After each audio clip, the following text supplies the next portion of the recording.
What's up, you guys? It's your girl Chanel Janae, and I'm back with another wig tutorial. In today's video, I will be reviewing and showing you guys how I applied this wig from LumiereHairs.com.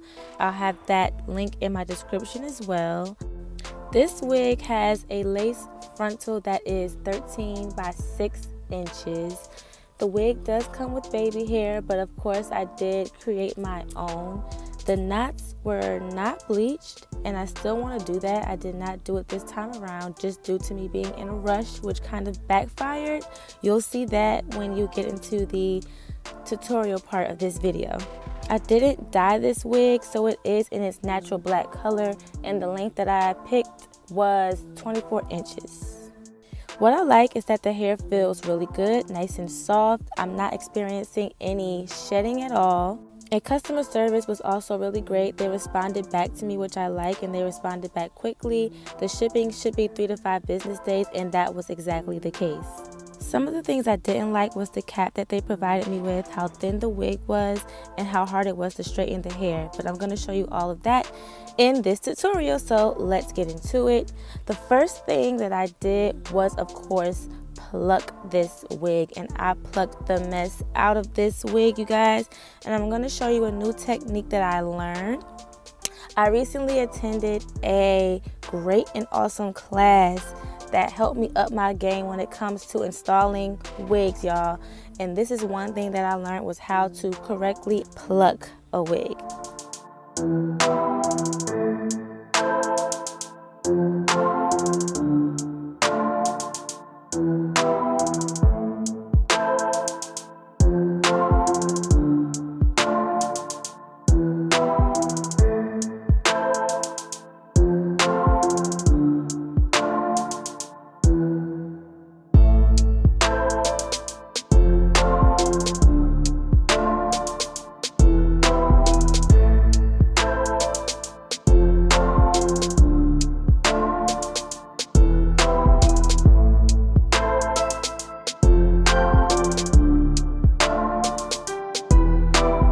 So as you can see, I'm kind of creating these small parts throughout the wig as I'm plucking.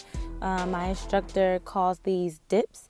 This makes the wig look very, very natural. So what you want to do is do that all over the wig, but you also want to go in between that too and pluck, just to make everything really thin in the front. You don't want your hairline to look thick so that you look like you're wearing a wig, sis. We want this to look as natural as possible.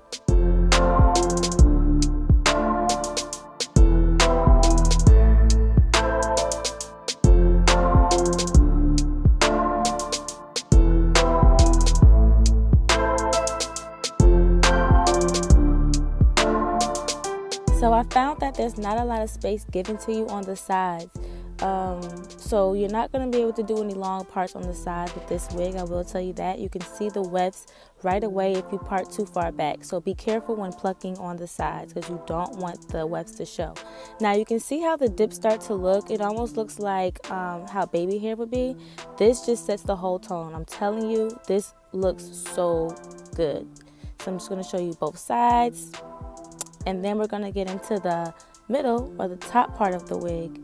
And just know that that's always the most dense or thickest part of the wig. So we're going to do a lot of plucking in that area just to thin out the front of the edges. And we're also going to do that same method in the front like we did on the sides.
as you can see, I went in with the plucking like I told y'all. Now, this wig did come with a stocking cap or a wig cap, and it was in the perfect color, so I was happy about that as well. But I'm going to show you what I didn't like about this cap.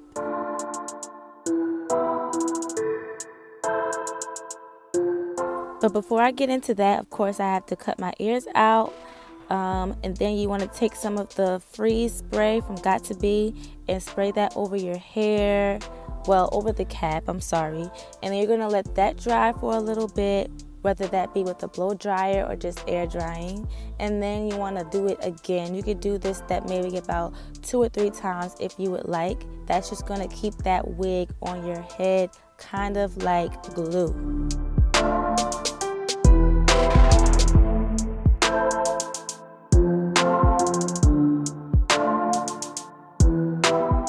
So what I didn't like about this cap is that it's not what I'm used to.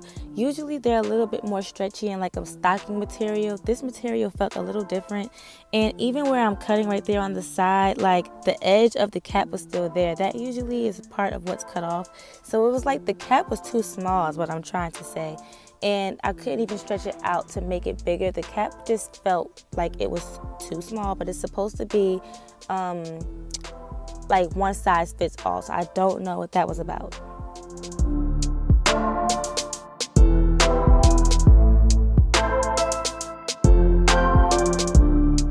After everything I did, I would take some alcohol and just wipe my forehead off because I want to make sure that everything is done as neat as possible, and that when I put the glue on, I want everything to stick and hold as good as possible.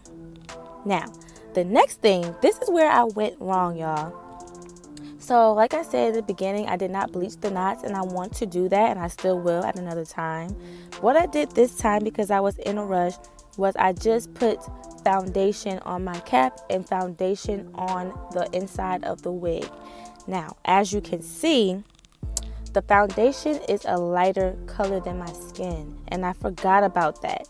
And I feel like I should have used a foundation that was a little bit darker in color. I know that scalp can be lighter sometimes, but this just made everything too bright. The scalp area of my wig looked way too bright. It had me stressing, y'all, but I did fix it.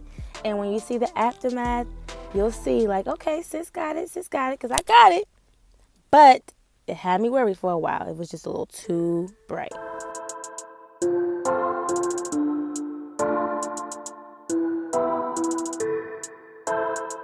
So I took a concealer that's light in color and, you know, any stick or whatever, dipped it in the concealer, and now I'm just putting dots on the top of that lace. It's going to seep through the lace, and that's what we want. I'm basically marking my forehead so I know where to put the glue. You are going to put the glue before those dots and going back towards your head, which you'll see me do in a second, taking off the wig now.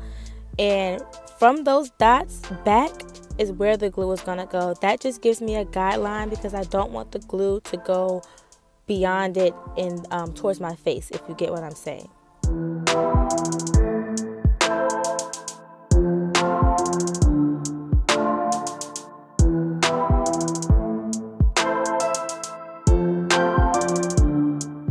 Of course, I ran out of the first glue that I was using, so I switched over to the Ghost Bond glue and just used the brush from the first glue that I was using to keep going. Once the glue dries clear, that's when you want to apply another layer of the glue, and you want to repeat those steps about 3 to 4 times just so that the wig is secure.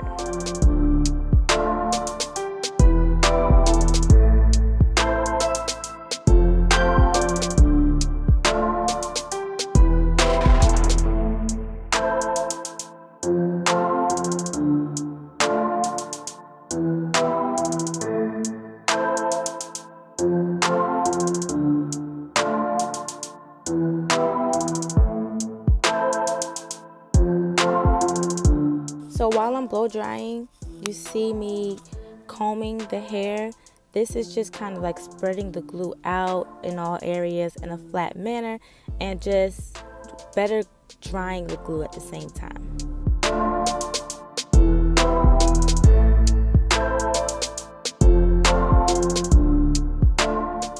I always suggest when cutting lace that you do it in a jagged line and not a straight line, just so that you get the most natural look out of your edges. So that's what I'm doing now. I'm just going up, down, up, down.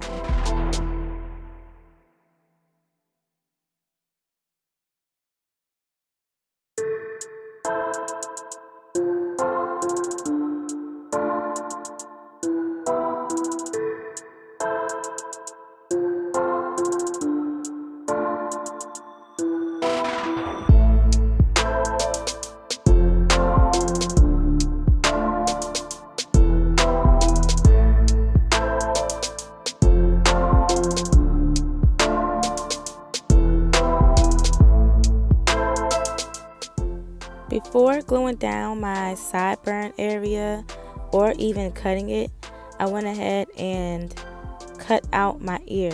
We want to make sure to do this step. You cannot forget this step because you need to customize the wig so that it's fitting your head correctly. We all hate when the sideburn area lifts. I know I do. And you just have to, that's the first thing you want to do, is cut your ear out so that the sideburn area will lay down.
Then what I was doing was just pulling back the wig and seeing if there were any tiny pieces that needed to be glued down.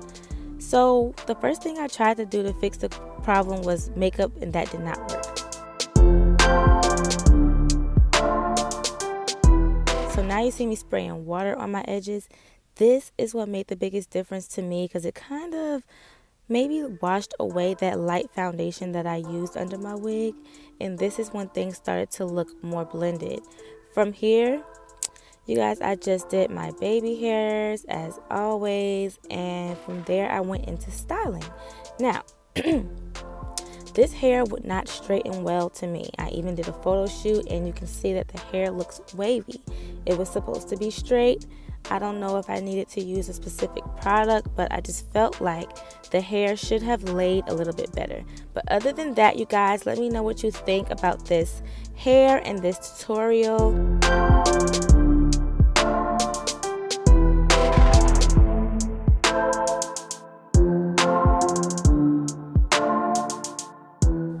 Overall, I really do like this wig a lot. It was the perfect look for my birthday that just passed. The length was great and everything, you guys. So I hope you guys enjoyed this video. Give it a thumbs up if you did. And be sure to subscribe to my channel if you haven't already.